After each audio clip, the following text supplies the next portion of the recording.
Om Namo Bhagavate Vasudevaya. Om Namo Bhagavate Vasudevaya. Om Namo Bhagavate Vasudevaya. Narayana Namaskrityam Naranchaiva Narottamam Devim Saraswatim Vyasam Tato Jayamudirayat Nashtaprayesu Abhadresu Nityam Bhagavata Sevaya Bhagavati Uttama Sloke Bhaktir Bhavati Naistiki. Reading from Srimad Bhagavatam, third canto, third chapter, 25th and 26th verse. This canto is titled The Status Quo, and the chapter is titled The Lord's Pastime Out of Vrindavan. Tata Katipayarmasir Vrishni Bhojandakadaya Yayu Prabhasham Simhrishtra Rathir Deva Vimohita Tatra Snatva Pitran Devan Rishim Chaiva Tadambhasha Tarpayatva Viprabheyo Gavo Bahugunadadhu. Translation by His Divine Grace A.C. Bhaktivedanta Swami Prabhupada Srila Prabhupada Ki Jai. A few months passed, and then, bewildered by Krishna, all the descendants of Vrishni, Bhoja, and Andhaka, who were incarnations of demigods, went to Prabhash, while those who were eternal devotees of the Lord did not live but remained in Dwarka. Translation of 3.3.26. After arriving there, all of them took bath, and with the water of this place of pilgrimage, they offered their respects to the forefathers, demigods, and great sages, and thus satisfied them. They gave cows to the Brahmanas in royal charity. Purport by His Divine Grace Srila Prabhupada Ki Jai. Amongst the devotees of the Lord, there are several divisions, namely Nitya Siddhas and Sadhana Siddhas. The Nitya Siddha devotees never fall down to the region of the material atmosphere, even though they sometimes come into material plane to execute the mission of the Lord. The Sadhana Siddha devotees are chosen from the conditioned souls. Out of the sadhana devotees, there are mixed and pure devotees. The mixed devotees are sometimes enthusiastic about fruitive activities and are habituated to philosophical speculation. The pure devotees are free from all these mixtures and are completely absorbed in the service of the Lord. Regardless of how and where they are situated, pure devotees of the Lord are not enthusiastic to put aside the service to the Lord in order to go visit holy places of pilgrimage. A great devotee of the Lord in modern times, Sri Narottam Das Thakur, has sung like this: to visit holy places of pilgrimage is another bewilderment of the mind, because devotional service to the Lord at any place is the last word in spiritual perfection. For pure devotees of the Lord, who are completely satisfied with the transcendental loving service of the Lord, there is hardly any necessity to visit the various places of pilgrimage. But those who are not so advanced have the prescribed duties of visiting pilgrimage sites and regularly performing the rituals. The part of the princely order of the Yadu dynasty, who went to Pravas, performed all duties to be done in a place of pilgrimage and offered their pious actions to their forefathers and others. As a rule, every human being is indebted to God, the demigods, great sages, other living entities, people in general, forefathers, etc., for various contributions they received from them. Thus, everyone is obliged to repay the debt of gratitude. The Yadus who went to the Pravas pilgrimage site performed their duties by distributing land, gold, and well-nourished cows in royal charity, as described in the following verse.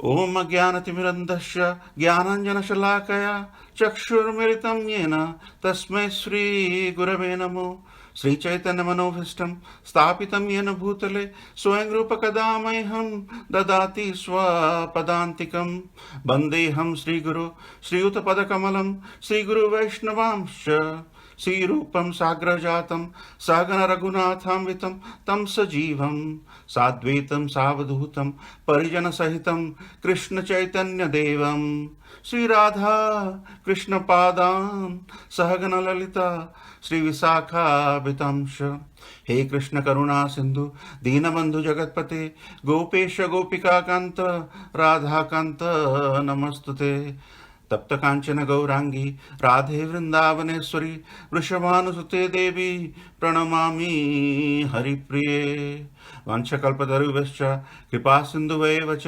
पतितानां पावनेभ्यो वैष्णवेभ्यो नमो नमो जय श्री कृष्ण चैतन्य प्रभु नित्यानंद श्री अद्वैत गदाधर श्रीवास आदि गौर भक्तवृंद हरे Krishna Krishna Krishna Hare Hare Hare Ram Ram Ram Hare Hare.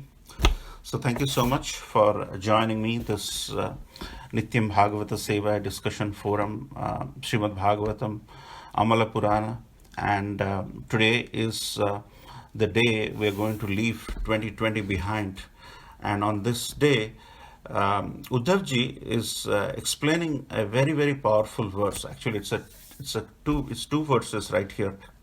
So here, Uddhavji is saying about something around Vrishni, Bhoja, Andaka. So we'll try to focus more on this. And he's also speaking about Prabhasham, and he's also mentioning about Tarpan. And here Prabhupada explains beautifully about the kind of devotees. So just put some context around. So, and the Nitya Siddhas, Adhoji is saying, stayed back in Dwarka. So if you look at this holy dham of Dwarka, it extends actually. So Dwarka is somewhere in the Arabian Sea, and the Prabhash Kshetra is around 235 kilometers southeast of Dwarka.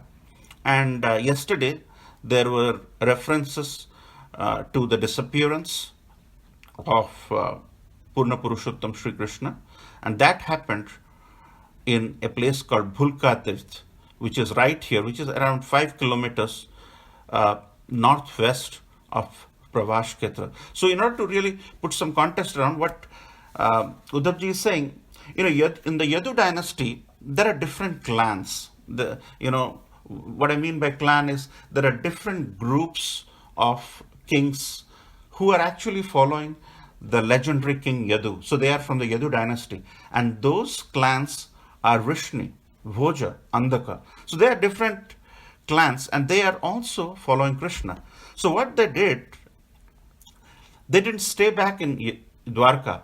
So Lord's eternal associates stayed back in Dwarka, which is the Dwarka Dham, and in chariots, Bhoja, Andaka, and Vrishni, they came all the way to Prabhash Kshetra. So speaking of Prabhash Kshetra, everybody tries to recognize the importance of Allahabad, because Allahabad is the Triveni Sangam, where the three holy rivers confluence. Likewise, there is another place in India where there is a Triveni Sangam, and that place is Prabhash Kshetra, which is 237 kilometers southeast of Dwarka. And in Prabhash Kshetra, the holy place, there are the three rivers which confluence are Saraswati, Kapila, and Hiran. Like Ganga, Jamuna, Saraswati in Allahabad, Saraswati, Kapil, and Hiran, these three rivers confluence here. So that's the reason why the clans, the Vrishni, Bhoja, and Andaka, they came all the way to this holy place of Prabhash Kshetra. So to put some views around, so we have Dwarka, we have Prabhash Kshetra, and we have Bhulkatirth, where Jara, thinking that the lotus feet of Krishna is like the ear of a deer, shot. That place is 5 kilometers northwest of Bulka. And here, Uddhavji is also explaining to Vidurji the types of devotees. And, and, and, and the question becomes, when people move around to look for Krishna, the question becomes, where is Krishna? And the last thing which these verses are teaching us is about obligation. As the new year is coming to an end, we have to recognize our obligation, our pledges. So these are the topics we're going to discuss today, and hopefully in the next few minutes we're going to attempt to understand this with all of you, the pure souls who have joined on the last day of this challenging year. So there are three kinds of devotees. There is one kind of devotee where, you talk about Uttam Adhikari, Madhyam Adhikari, and Kanishta Adhikari. But there are another kind of devotees when it comes to perfecting the relationship with the Supreme. There are Nitya Siddhas who are eternal perfected devotees. It's attained by never forgetting Krishna at any time. So those are the devotees. If you think about the map, they stayed back in Dwarka. They didn't really come back to this Prabhash Kshetra. They are devotees, for example, they are Prahlad Maharaj, gopis. They do not have to go to dhams to earn pious credits. They're always thinking about the Supreme. And some of the examples are gopis and Prahlad Maharaj. And there is another rung of devotees who are Kripa Siddhas, who are attaining perfection by pure mercy. And that is not desirable for people like us, because attaining mercy, everything has to line up to attain mercy. And those are the second kind of devotees. They're Kripa Siddhas, which Prabhupada, with Chaitanya Charitamrita Adi Lila, it's very clearly mentioned. So those kind of devotees, it's not should be planned. It happens because of the ultimate kripa, because of your pious karma, and they are, Jagai Madai, who got, liberated through Nityananda Ji's, blessings, Ajamil, but they are not to be planned for. And the third kind of devotees, which is so nicely explained by His Divine Grace, is the sadhana siddhas, the perfection attained by executing devotional service according to the rules and regulations, which are nothing but people like us. We are in various different state of devotional service. So they are generally practicing sadhakas like us, who are doing this ABCD association books, diet, chanting and diets, ABCDs, and we are at a different stage in our relationship with the Supreme.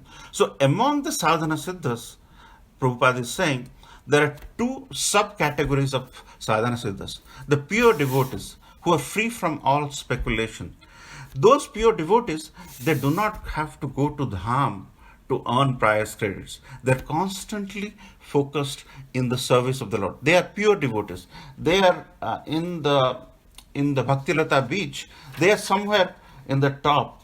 They have asakti, they have bhava, they have prema, the top aspects of the Bhaktilata beach.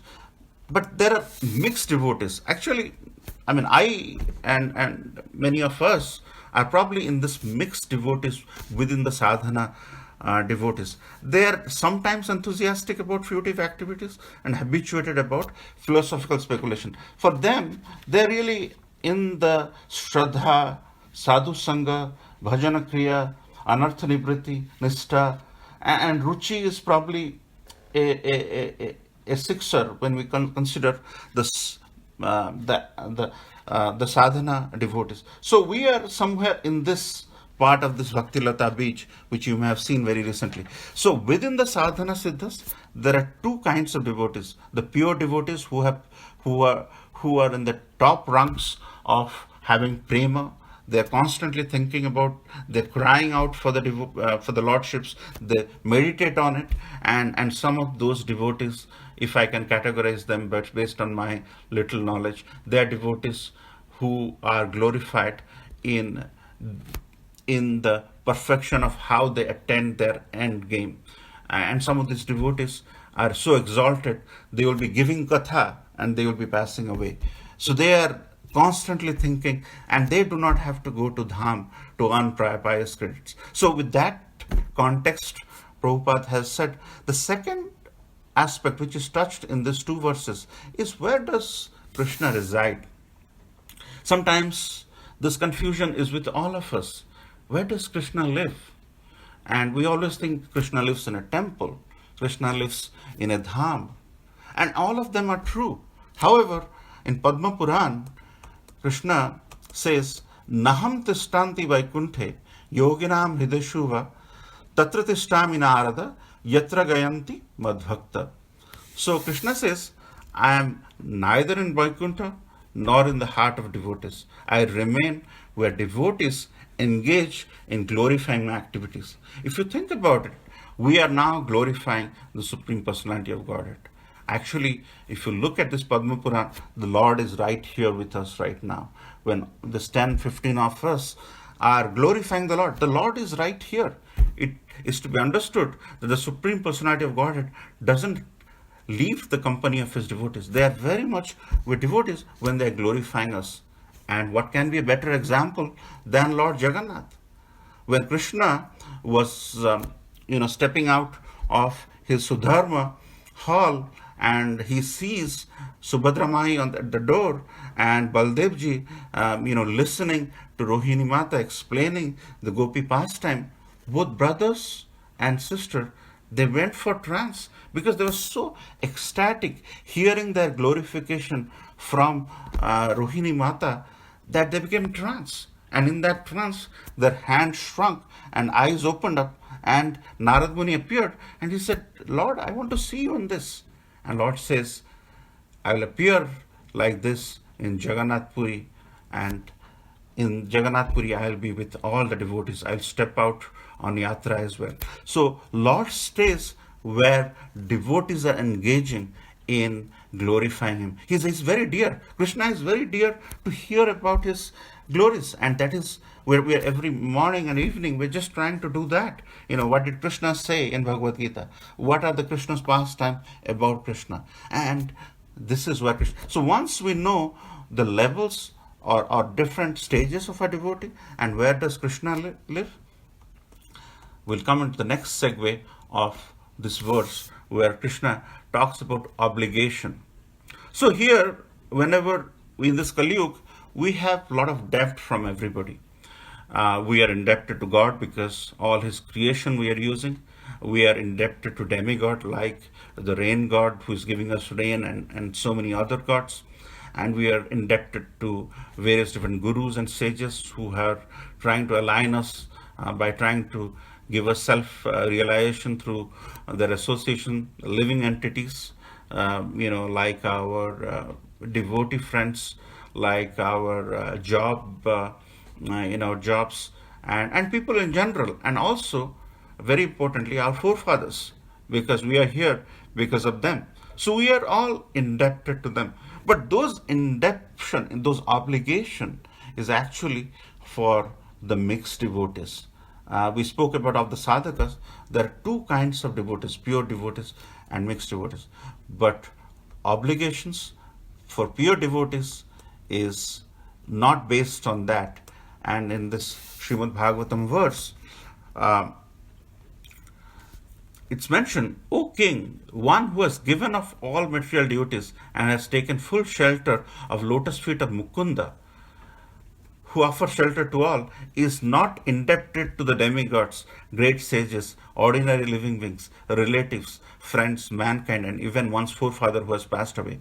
So, as you can see, both of these statements are actually contradictory because it applies to different people. So, whenever we give any discussion or katha, there will be some devotees who will the katha will strike the chord in certain way, and they will respond in a different way.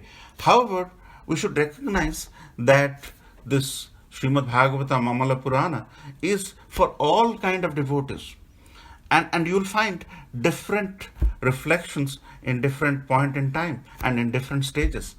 We cannot, we cannot take a loose motion medicine for fever, and we cannot take a fever medicine for loose motion. Likewise, whatever is said in general cannot be applied as is. That's the reason why we need that association. We need that, case study. We need that use case analysis. So, for the mixed devotees like all of us, we are indebted to God. We need to do tarpan. As some of our devotees, recently, some of our exalted senior devotees, they lost their father and they did the sanskara, and some of them went to holy places to offer the ashes to the holy rivers. Because all of us are in a mixed stage. As you can see here, we are mostly in the Bhaktilata beach, which is sprouting here. We are mostly in the stem or root level. We are starting out. But the pure devotees of the Lord, like some of the sannyasis we have in our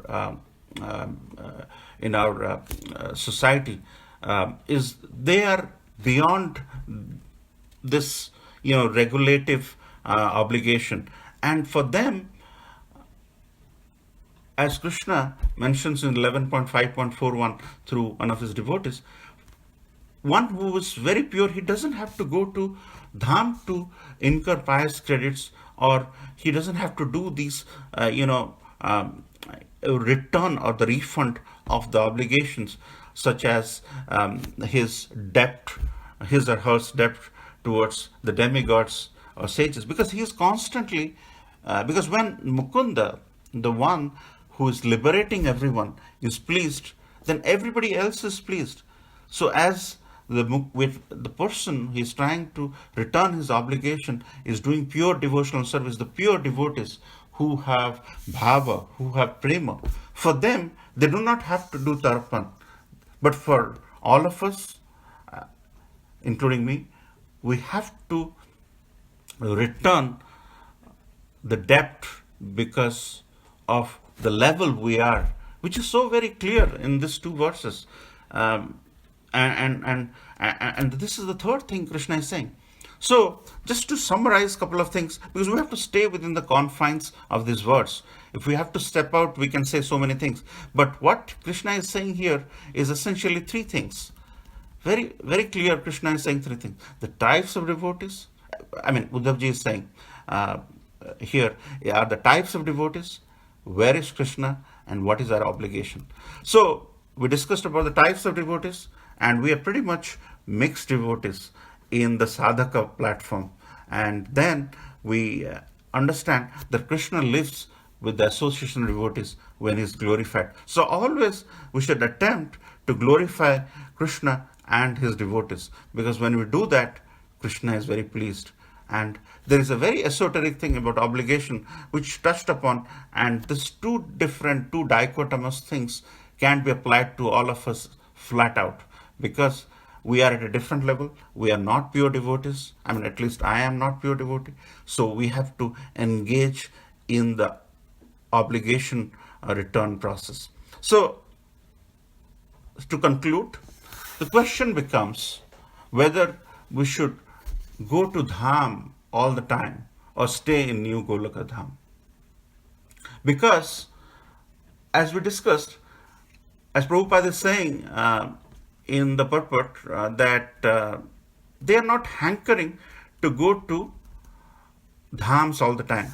The mixed devotees are sometimes enthusiastic about fruitive activities and are habituated to philosophical speculation. The pure devotees are free from all these mixtures, and pure devotees of the Lord are not enthusiastic to put aside their service to the Lord in order to go to visit holy places of pilgrimage. So Prabhupada is saying, if you are a pure devotee, you have bhava, you can see Jagannath Puri from here, if you can see Vrindavan from here, if you can see Mayapur from here, there is probably no need to go to a holy place. But most of us at a mixed level. So that's the distinction Prabhupada is sharing. So people who are going to this holy places, some people are not very enthusiastic, And that is where this question becomes, we are staying in our new Goloka Dham in Plainfield and serving the Lord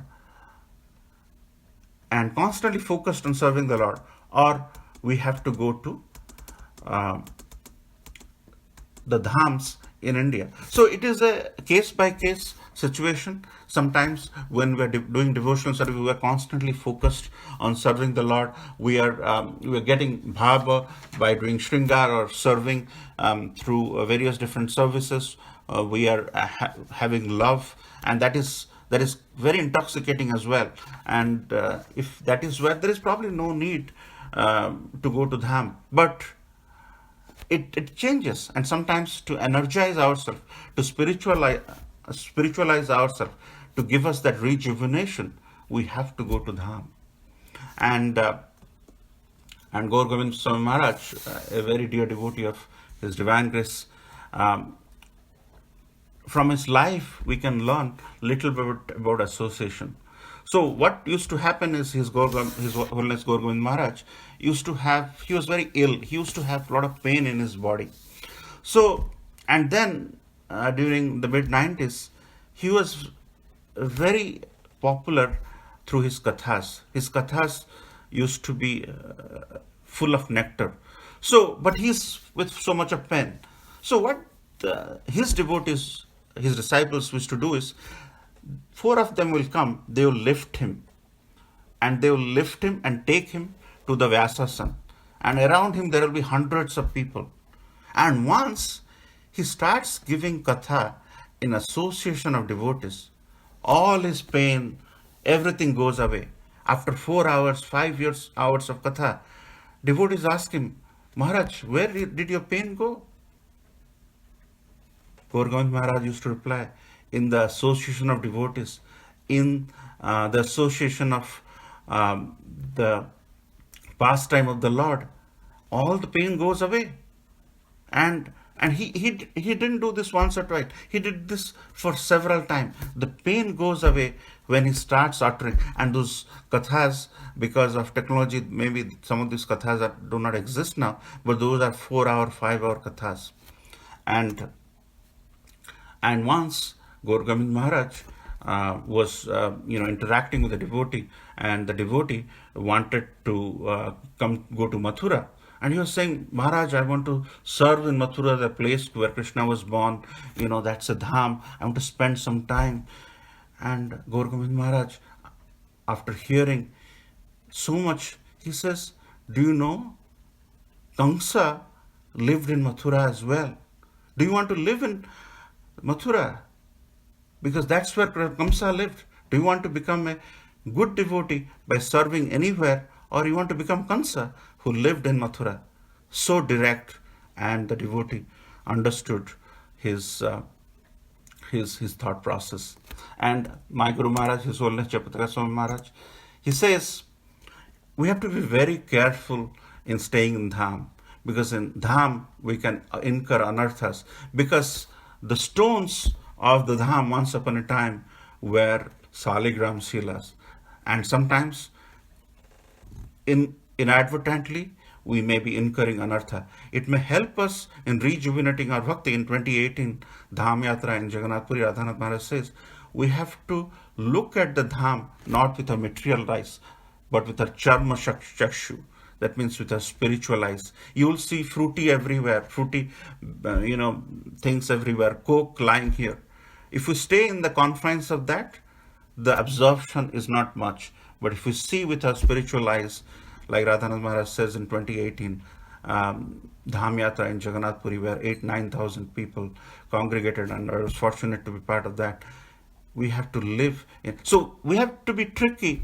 It is very tricky to understand the context of the dham, and we should not be craving to go to dham without leaving our prescribed devotional service. So with that, it's 7 o'clock. I'd like to end here.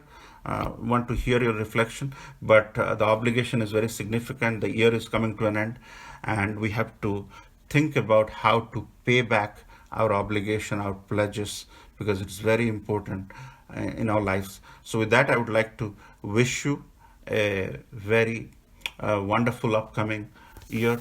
And thank you for your kind attention. Srila Prabhupada Ki Jai. Hare Krishna.